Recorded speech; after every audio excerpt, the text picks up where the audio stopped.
सच में मंडियों के बहुत बड़े दलाल हैं भाई ये। ऐसी न्यूज दिखाते हैं कि बंदा सोचता रह जाए। उस न्यूज की सच्चाई के लिए फिर अगली न्यूज का वो करना पड़ता है, रेफरेंस देखना पड़ता है, सब कुछ देखना पड़ता है।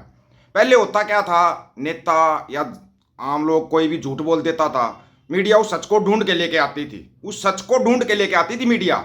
ये काम होता था मीडिया का, जिसको कि चौथा स्तंभ बोला जाता था देश का।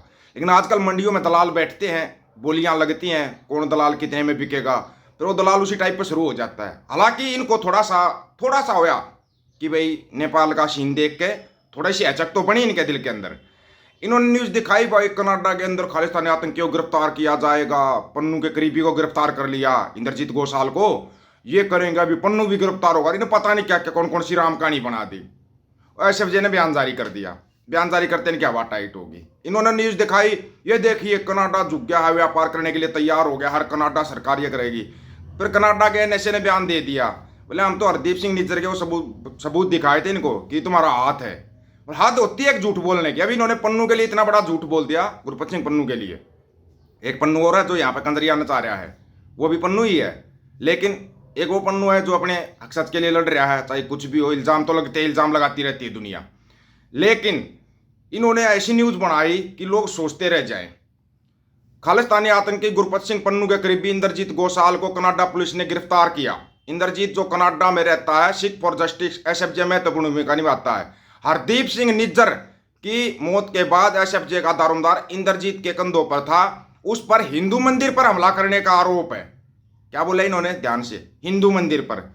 ऑस्ट्रेलिया ने क्या रिपोर्ट दी है कि हिंदू मंदिर पर जो प्रधानमंत्री मोदी के खिलाफ नारे लगे, हिंदुओं के खिलाफ नारे लिखे गए थे, वो खुद हिंदुओं ने लिखे थे।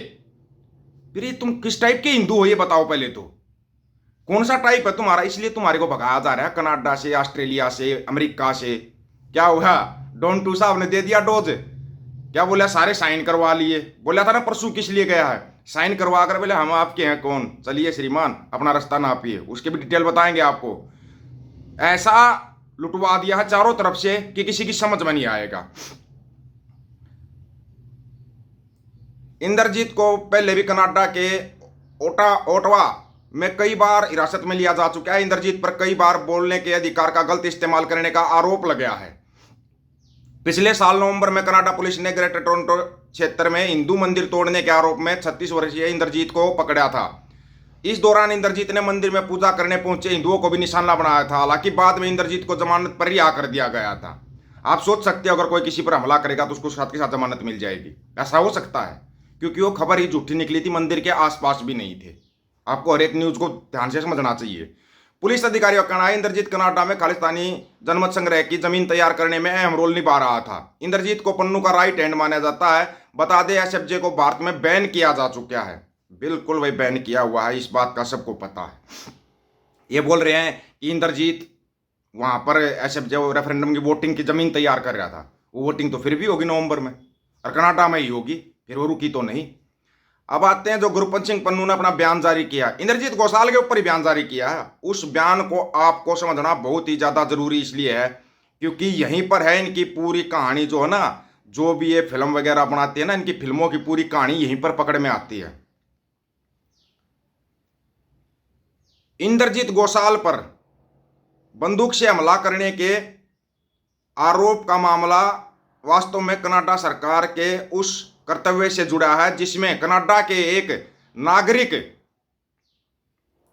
के जीवन की रक्षा करने की बात कही गई है, जो भारत सरकार की ओर से अपने जीवन के लिए आसन और गंभीर खतरे का सामना कर रहा है। ये इंद्रजीत घोषाल के लिए है और कनाडा सरकार उसकी रक्षा करेगी।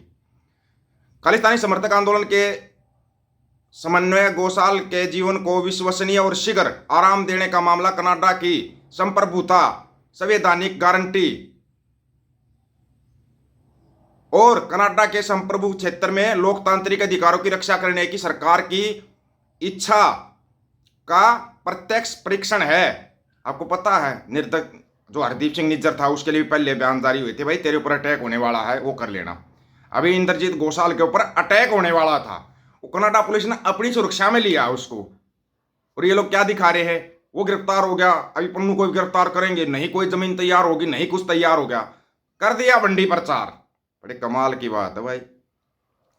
खालिस्तान जनमत संग्रह अभियान में भागीदारी एक राजनीतिक करते हैं खालिस्तान जनमत संग्रह की बड़ी वकालत और प्रचार के लिए कनाडाई सिखों को निशाना बनाना प्रधानमंत्री नरेंद्र मोदी की उस सब सार्वजनिक घोषणा को दर्शाता है जिसमें उन्होंने कहा था कि भारत की क्षेत्रीय अखंडता को चुनौती देने वाले किसी भी व्यक्ति को उनके सुरक्षित विदेशी घरों में ही खत्म कर दिया जाएगा। समझ रहे हो क्यों गिरफ्तार किया कनाडा पुलिस ने? राल्स्टन जनमत संग्रह अभियानकर्ता की सुरक्षा करना कनाडा सरकार के लिए वैकल्पिक नहीं है, यह कैमरी सरकार का कानूनी दायित्व है। पिछले कुछ हफ्तों में कनाडाई अधिकारियों ने इंद्रजीत घोषाल को कई बार कड़ी चेतावनी दी और गवाहों की सुरक्षा की पेशकश की। ये आधिकारिक बयान कनाडा सरकार की इस बात की स्वीकृति है कि नेता घोषाल को भारत की रॉ और खालिस्तान जनमत संग्रह के लिए अनुबंधित योजनाओं से विश्वसनीय और आसन खतरों का सामना करना पड़ रहा है। और यहां पे क्या दिखाया जा रहा है, न्यूज क्या बनाई जा रही है, हकीकत में न्यूज क्या है, यहीं से पकड़ लो आप इन बातों को।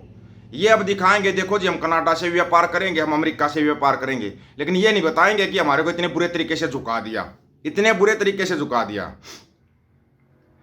क्या कॉर्नी सरकार ने अडा के मार्ड रिमे द्वारा अनुशासनों के खतरों को बेअसर कर दिया था या नहीं?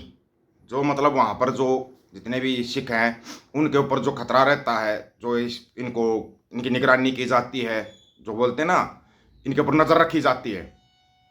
और कनाडा सरकार ने एक बार नहीं कई बार बोलिया हुआ है। ये जस्टिन ट्रूडो साहब ने बोला ये तो ये है वो है फलान है ढिमकान है, लेकिन वहां जो विदेशों के होते हैं ना उन लोगों के ना थोड़ी अणख जिंदा होती है। जो विदेशों में प्रधानमंत्री होते हैं, जैसे जापान का प्रधानमंत्री थे, जापान के प्रधानमंत्री 15% टैरिफ लग गया, बोला मैं अपनी नैतिक जिम्मेवारी समझते हुए अपना इस्तीफा देता, उसने अपना इस्तीफा दे दिया।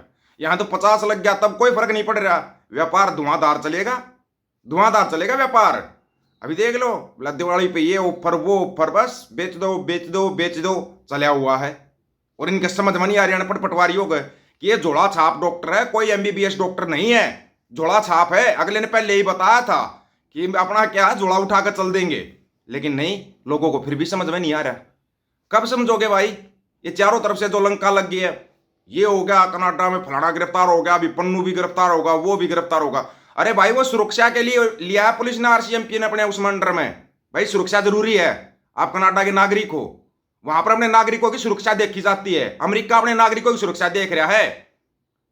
कर दिया कल साइन डोन टू साहब ने साइन कर दिए, बोला करो 1 लाख की फीस करो, ले लिया 90 लाख का बढ़िया वाला वो।